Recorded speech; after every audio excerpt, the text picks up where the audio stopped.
Buenos Aires, the sprawling capital of Argentina, is comprised of over 40 neighborhoods or barrios. We explored 7 of the main ones, starting in Barrio Recoleta, where we stayed our first week.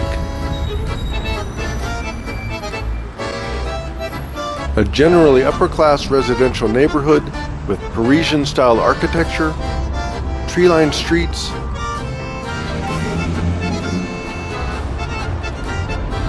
posh hotels, and neighborhood trash collection, though the Argentine economic crisis left a lot of poor people rummaging through garbage and sleeping on the streets. Our building was older but in good shape, though the elevator was an antique.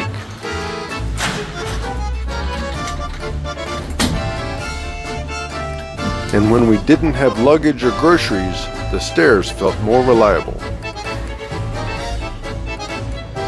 There was also a nearby Portuguese baker and high-end shopping mall with a surprisingly affordable imported goods market and food court where we got our sushi fix. Recoleta is also home to El Ateneo Gran Splendid. Built in 1919 as a performing arts theater, converted to a cinema 10 years later, it was revitalized in the early 2000s as a magnificent bookstore.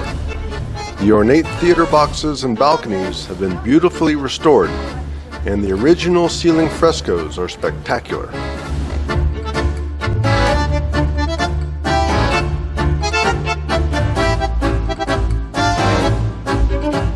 One of Recoleta's main attractions is its cemetery, most well known for the mausoleum of Eva Perón, Argentina's Jackie Kennedy and Princess Diana, over a decade before either of them.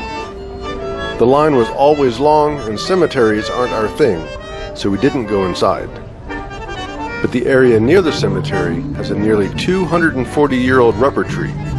One of its giant, sagging limbs is supported by a statue of the Greek Titan Atlas.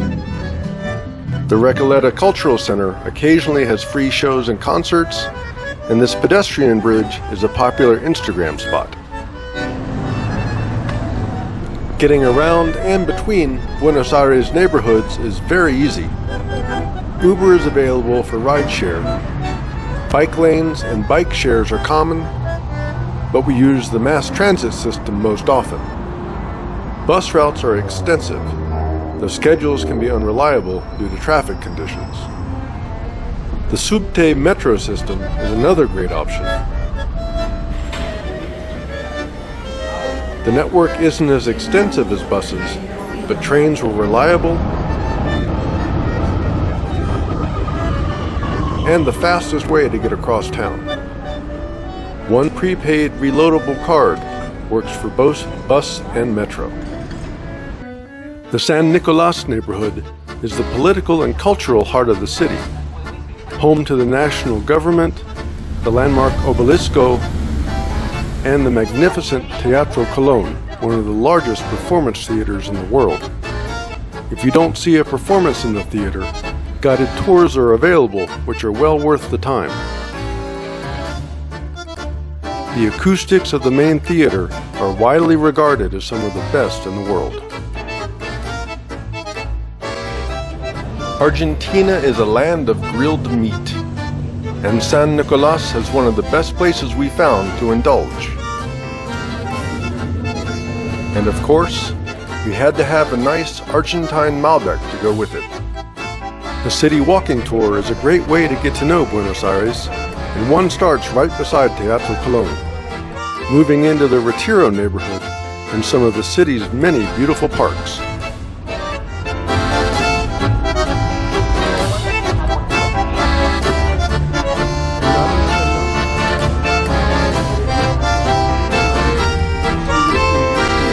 The July 9 Avenue, marking Argentina's Independence Day, runs 3 kilometers through the heart of the city. Wider than the length of a football field, it's currently the widest avenue in the world.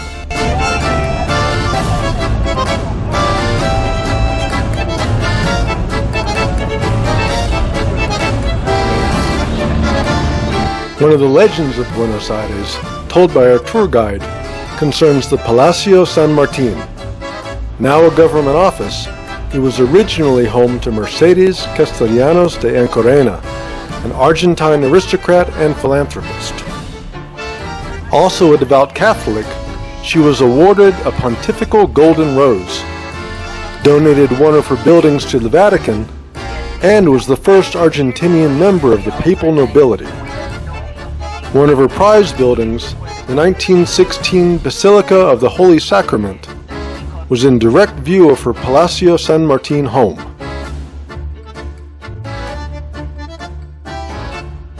This view was blocked in 1936 by the Kavanaugh Building, built by another wealthy Argentine, Corina Kavanaugh, supposedly as revenge for foiling a love affair with Mercedes de Ancorena's son. While a great story, it's most likely untrue given the elder woman died 16 years before. Retiro is also home to the 1916 Centennial Clock Tower, which is directly opposite the iconic Retiro train station complex. Barrios San Telmo is best known for its world-famous market. Open most days, rain or shine, it's most populated with vendors and shoppers on Sundays. Purveyors of a wide variety of goods can be found here, something for most everyone. Barrio Palermo is a modern, upscale neighborhood, popular with expats as the US, EU, and other embassies are located here. The Botanical Garden is a wooded retreat from the city. Not large, nor with particularly exotic exhibits, it's a nice, free place to visit, relax, and take in some nature.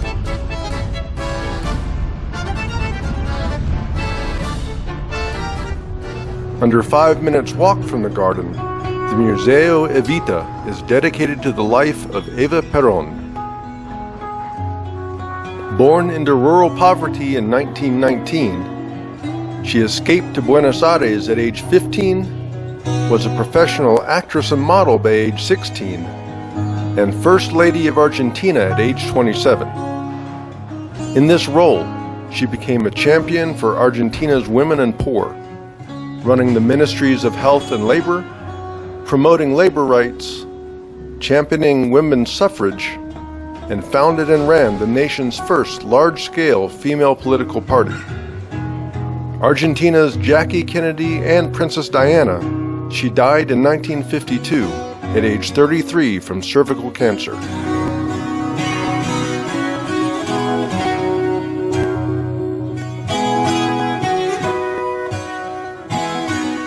Barrio Belgrano, where we stayed the second part of our visit, is a very nice neighborhood, not as posh or as expensive as Recoleta or Palermo.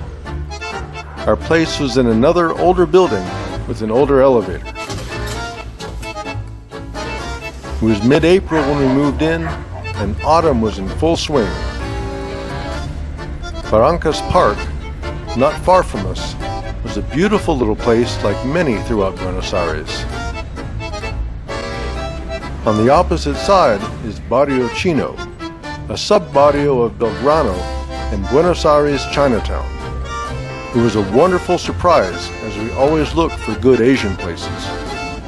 It only started developing in the 1980s with immigrants from both Taiwan and the Chinese mainland, and it has a wonderful, distinct culture from the rest of the city. There are some excellent markets and many quality, authentic Pan-Asian restaurants. La Boca is among the oldest barrios in Buenos Aires, growing up around the old port area in the 19th century, and its older streets are still paved with cobblestones. The colorful Caminito is the heart of modern tourist La Boca, where a romanticized history is on display. Rugged dock workers, young paper boys and couriers, accordion players or bandinos, and, of course, dancers of the tango, which partly originated in this working-class neighborhood. It was also the start of another free walking tour. The Matanza River that flows into the old port has had pollution issues since the early days of La Boca, and is still one of the most polluted rivers in Latin America.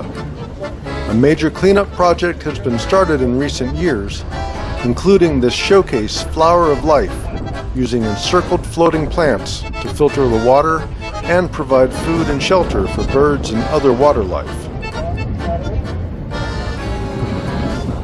But, clearly, there's still work to be done. The tour moved deeper into La Boca's brightly painted tourist gauntlet, stopping at some of the many converted conventillos, or little convents, that were tenement collectives for La Boca's workers. Miniature melting pots of mostly Italian and Spanish immigrants, African descendants of slaves, and others, blended cultures and traditions, including music and dance.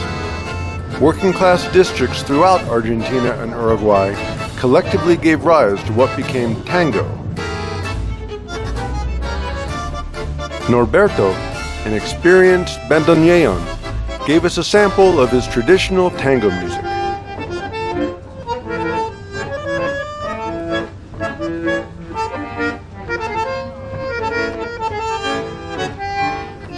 Moving on, we passed a magnificent ceibo tree, the national tree and flower of Argentina, on the way to the tour's final stop, one of the most sacred spots in all of Argentina.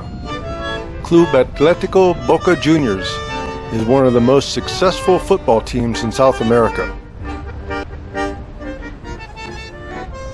and the former home of the legendary Diego Maradona, sometimes called the most human of all the gods. At the end of the tour, we returned to a restaurant we had passed on the way, which, according to their sign, is the place. If you delight in consuming grilled meat, this is the place.